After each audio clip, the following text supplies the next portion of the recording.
Hey, everybody. Last week, an advisory committee with members handpicked by Robert F. Kennedy Jr. endorsed a major change in the recommendation for the hepatitis B vaccine. I want to explain what they did and why it's so troubling. Quick refresher, hepatitis B is a viral disease that attacks the liver.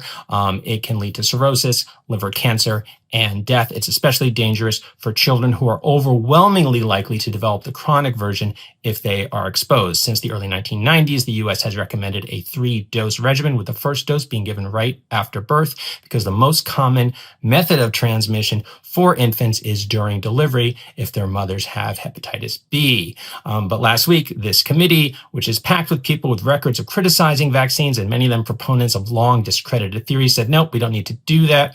We only need to give the vaccine if the mother has tested positive for hepatitis B or we don't know what the mother's status is. Now, that sounds reasonable. I know. Here's the problem. In the U.S., we have very spotty prenatal care and testing. This is not Denmark. This is not one of those European countries with a comprehensive universal coverage system and unified records. People are going to fall through the cracks. And while it is true that delivery is the most common way that hepatitis B is transmitted to infants, it is possible for babies to pick it up from adult caregivers and adult contacts. And we know this because back when the vaccine was first developed for the first few years, we used a risk-based strategy that targeted the people we thought were most likely to get it. And guess what? Lots of people were still falling through the cracks.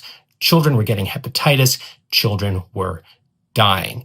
The development of this vaccine and then the universal early dose is widely considered one of the great public health victories of the last few decades. And now, thanks to Kennedy's committee, we may be walking back on it. As always, I don't expect you to take my word for this. It's all in my latest edition of the Breakdown newsletter by me, Jonathan Cohn, at The Bulwark. I hope you'll check it out. And I do hope you'll subscribe because we really depend on your support to bring you this kind of journalism.